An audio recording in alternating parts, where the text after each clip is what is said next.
Góðan dag. Ég heiti Halldóra Fríða og fulltrúi stýrihóps sem hefur unnið að þýðingu og staðfæringu á stöðumati sem verið að innleiða í grunn- og framhaldsskóla landsins, en það fyrir nemendur af erlendum uppruna. Í þessari kynningu mun ég fara yfir forsögu stöðumatsins, uppbyggingu þess og fara yfir þær upplýsingar sem stöðumati gefur okkur sem nýtist við móttöku, skipulag og upphaf kennslu. Stöðumat fyrir nemendur af erlendum uppruna kemur frá Svíþjóð. Svíjar hafa tekið á móti innflytjendum í yfir 60 ár og eru ástæðu flutnings til Svíþjóðar ýmsar, til dæmis vegna náms, vinnu eða flótta. Á síðustu árum hefur komið gífurlegu fjöldi flóttafólks frá Sýrlandi til Svíþjóðar. Samkvæmt PISA-niðurstöðum var árangur nemenda af erlendum uppruna mjög slakur í Svíþjóð og í framhaldinu var ákveðið að rannsaka móttöku og kennslu þessara nemenda.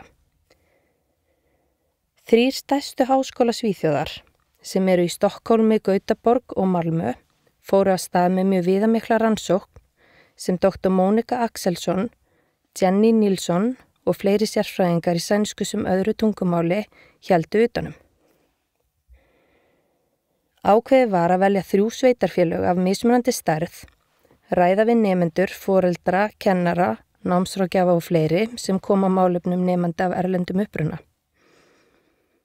Rannsóknin leiddi í ljós að ekki var skýr stefna eða ákveðni verkferlar varðandi móttöku og kennslu nemenda í sveitarfélögunum. Almennt var ekki byggt á fyrri reynslu og þekkingu nemenda þegar nám þeirra og kennsla var undirbúin. Í framhaldinu var ákveðið að útbúa matstæki sem veitir upplýsingar fyrri þekkingu, reynslu, skólagöngu og væntingar nemenda af erlendum uppruna í leik-, grunn- og framhaldsskólum. Niðurstöður matsins veita mikilvægar upplýsingar fyrir kennara sem hægt að nota sem grunn að kennsluáætlun sem byggir á styrkleikum þeirra og þörfum. Menntamálastofnun Svíþjóðar, Skúlverket, bjó stöðumati til og var markmið þess að samræma undirbúning og kennslu nemenda af erlendum uppruna í öllum sveitarfélögum í landinu. 15. apríl 2016 var sett í grunnskólalög að allir skólar í Svíþjóð eiga að leggja 1. og 2. stig stöðumatsins fyrir og árið 2019 voru sett sambærileg lög framhaldsskólastigið.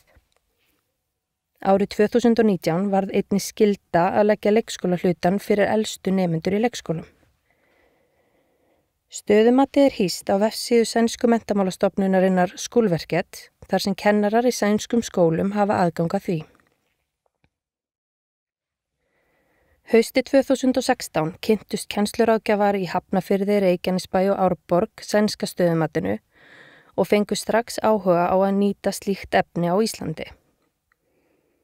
Fljótlega kom í ljós að stórt verkefni var að ræða og var því ákveðið að fá fræðslustjóra sveitarfélagana 3 með í stýrihóp sem stofnaði var til að halda utan verkefnið.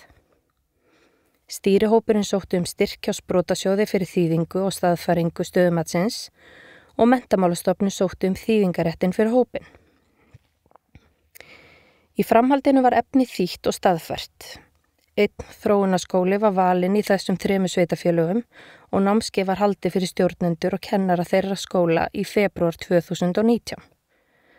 Fellaskóli í Reykjavík kom inn í verkefnið sem þróunarskóli í desember 2018.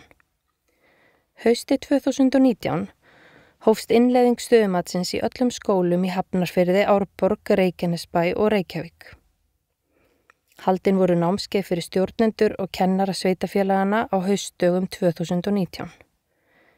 Búið verður að halda kynninganámskeið í flestum landslutum fyrir lok núverandi skólaárs. Verkefnið hefur verið unnið í anda lærdómssamfélagsins frá upphafi. Menntamálastofnun hefur fengið allt efnið afhent frá stýrihópnum og mun hýsa efnið á vefsínum að beiðni menntamálaráðuneytisins og stýrihópurinn mun styðja við innleiðingu verklagsins. Á þessari mynd sést ferli stöðumatsins vel.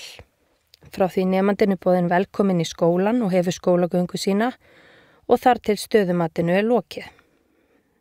Í Svíþjóð á stöðumatinu að vera lokið innan 2 mánaða frá því nemandinn kemur í skólan. Skoða þarf hvort setja í svipaðan tímaramma í íslensku skólakerfi. Við göngum út frá því að það viðmið sé ásættanlegt. Þegar nýr nemandi er innritaður í skólan, mætir hann í innritunarviðtal líkt og kveðið er á í móttökuáætlunum skóla. Í innritunarviðtalinu eru venjulega ýmsar spurningar tungumál, upprunaland, tengiliði og fleira og þar gefst tækifæri til að segja frá að á næstu dögum eða vikum verði stöðumati lagt fyrir. Markmið stöðumatsins er þar kynnt og tímasetning ákveðin með foreldrum fyrir fyrsta viðtal á stigi 1. Eftir innritunarviðtalið koma 3 það bil 60-70 mínútna viðtöl. 1 viðtal á stigi 1 þar sem farið yfir fyrri þekkingu og reynslu og 2 viðtöl á stigi 2 sem skiptast í læsi og talnaskilning. Í sumum skólum hefur innritunarviðtal og fyrsta viðtal verið sameinað við góða raun. Stig 3 metur síðan kunnáttu í öðrum námsgreinum eins og í samfélagsfræði, íþróttum og heilsu, ensku, sögu og fleiri námsgreinum, en vinna er hafin við þýðingu á þeim hluta. Stig 3 er aðgengilegt á vefsíðu Skúlverket og ekkert því til fyrirstöðu að nýta verkefnin nú þegar með smá útsjónarsemi. Hafa ber í huga að stöðumati er ekki staðlað og því er leyfilegt að bæta við spurningum eftir þörfum hverju sinni. Í heildina má gera ráð fyrir að fyrirlögn stöðumatsins fyrir einn nemanda með undirbúningi og úrvinnslu taki 5 klukkustundir. Það er í sjálfu sér mjög stuttur tími þar sem kennarar hafa lýst því að þeir hafa oft verið í margar vikur eða jafnvel mánuði að átta sig á þeirri færni og styrkleikum sem nemendur búa yfir. Á stigi 1 er farið á nákvæman hátt yfir bakgrunn nemandans með spurningum fyrri þekkingu og reynslu hans. Í þessu fyrsta viðtali sem tekur 60-70 mínútur er forráðamaður alltaf með og túlkaður á sterkasta máli nemandans. Markmiðið er að fá upplýsingar þau tungumál sem nemandinn kann, fyrri skólagöngu, líðan og væntingar til að hægt sé að skipuleggja nám nemandans út frá styrkleikum hans og þörfum. Í þeim spurningum sem tengjast stigi 1 er meðal annars spurt kennsluhætti og námstækni sem nemendur hafa reynslu af, farið yfir reynslu á námsmati, fyrirkomulagi á heimavinnu, farið yfir hlutverk foreldra sem skólaforeldra í öðru landi og tækifæri gefst á að ræða íslensk skólakerfi til að upplýsa nemendur og foreldra. Fyrra viðtalið á stigi 2 snýr að læsi. Í þessum hluta er hægt að kanna hvar nemandinn er staddur á sínu sterkasta tungumáli eða tungumálum í læsi, en stöðumatinu er skipt upp í 2 eftir því hvort nemandinn er byrjandi eða lengra kominn. Leið A er fyrir byrjendur en leið B fyrir lengra komna. Þeir sem eru lengra komnir svara bæði munnlegum og skriflegum spurningum úr textanum á meðan byrjendur svara einungis munnlega. Í B-hlutanum eru nemendur beðnir að segja frá lestrar- og skriftavenjum og reynslu sinni af mismunandi textagerðum. Út frá niðurstöðum fyllir prófandinn út samantektaskýrslu þar sem koma fram styrkleikar og framfaramöguleikar, hvaða viðmiðum í lesskilningi nemandinn hefur náð og mati á því hvort nemandinn geti út frá styrkleikum og með skipulegum leiðum fyllt námsefni bekkjarins eða hvort hann þarf léttara eða þyngra efni. Tillögur að íhlutun og stuðningi við nemandann eru einnig lagðar fram í samantektaskýrslunni og hún síðan notuð til hliðsjónar við gerð kennsluáætlunar. Textahefti læsisverkefnanna eru til á 38 tungumálum eða mállýskum. Danir eru að þýða stöðumatið og verður danska því 39. málið og íslenska 40. málið sem mun nýtast nemendum með íslensku sem sterkasta mál sitt í öðrum löndum þar sem stöðumatið er notað og íslenskum nemendum sem að koma aftur inn í íslenska skóla eftir að hafa búið erlendis.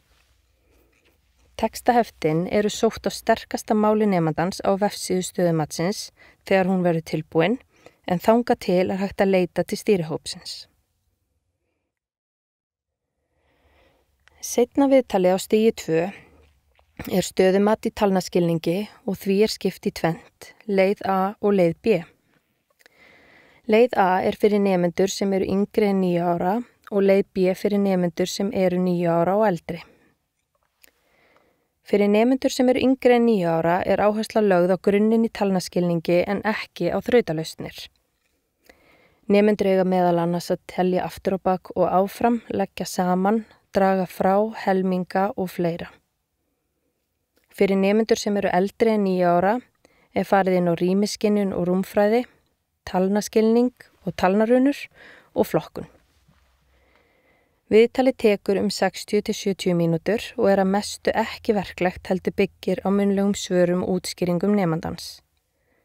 Út frá niðurstöðum fyllir prófandinn út sambærilega samantektarskýrslu og unnin eftir læsislutan þar sem koma fram styrkleikar og framfaramöguleikar og mat á því hvort nemandi geti út frá styrkleikum og með skipulögðum leiðum fyllt námsefni bekkjarins eða hvort hann þarf léttara eða þyngra efni.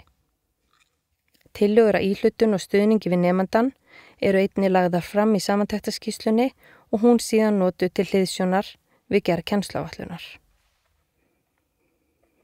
Á stigi 3, sem nú í vinnslu, hægt að meta kunnáttu nemandans í ýmsum öðrum námsgreinum. Sem dæmi má nefna líffræði, þar sem rætt vistfræði, mannslíkamann, erfðafræði og þróun, eðlisfræði þar sem rætt orku, afl og hreyfingu, alheiminn og sólkerfið. Svo verkefni í ensku, landafræði, sögu, íþróttum og heilsu, efnafræði, stærðfræði, trúarbragðafræði og fleiri námsgreinum. Flest þessara verkefna byggð upp á myndum og samtali en einnig hlustunarverkefnum og verklegum æfingum. Von okkar sú að með tímanum verði öll þessi verkefni og úrvinnsluskjöl til á íslensku en núna verið að ganga frá íslenskri þýðingu á stærðfræðinni og ensku en verkefni í stærðfræði til á hinum ýmsu tungumálum og ekkert því til fyrirstöðu að leggja þau fyrir með smá útsjónarsemi. Fyrstu fyrirlagnir í stærðfræðihlutanum á stigi 3 hafnar og það álit þeirra sem hafa lagt þau verkefni fyrir að þau gefi mjög skýra mynd af stöðu nemandans. Þar þurfa nemendur að leysa verkefnin skriflega en verkefnaheftin til á rúmlega 30 tungumálum.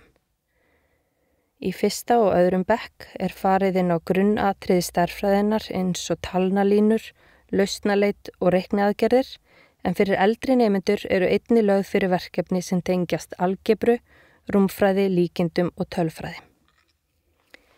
Niðurstöðu stöðumatsins gefa kennurum mikilvægar upplýsingar fyrri þekkingu og reynslu nemandans og stöðu í læsi og talnaskilningi á sterkasta máli nemandans. Einnig gefa þær mynd af bakgrunni nemandans og væntingum hans og foreldra til skólans og framtíðarinnar. Með því að kortleggja fyrir reynslu og þekkingu nemandans með þessum hætti strax komin mikilvæg tenging milli skólans, nemandans og foreldra þar sem gengir út frá því að bakgrunnur nemandans skipti máli og sé lagður til grundvallar við skipulag náms og kennslu. Niðurstöðurnar nýtast kennurum við gerð kennsluáætlana, við val á námsefni, stuðningi í íslensku sem öðru máli og í öðrum námsgreinum, félagslegum stuðningi og svo framvegis. Mati gefur upplýsingar styrkleika nemenda sem kennarar geta unnið út frá til að ná settum markmiðum aðalnámskrár. Það mat okkar að með innleiðingu stöðumatsins færum við kennurum verkfæri sem eykur öryggi þeirra í kennslu og eyðir óvissu varandi bakgrunnsþekkingu nemenda. Þó að stöðumatið sé ætlað þeim sem nýkomnir til landsins ekkert því til fyrirstöðu að leggja það fyrir að hluta til eða í heild sinni fyrir aðra nemendur. Stýrihópinn skipa 3 fulltrúar hvers sveitafélags og hægt að hafa samband við eitthvert okkar til að fá nánari upplýsingar stöðumatið. Við viljum nota tækifærið og þakka styrkveitanda, þýðanda, þátttökuskólum og samstarfsaðilum fyrir samvinnuna í verkefninu frá upphafi. Eins færum við sænsku menntamálastofnuninni Skúlverket og mennta- og menningarmálaráðuneytinu sérstakar þakkir fyrir hvatningu þeirra í öllu þessu ferli. Takk fyrir.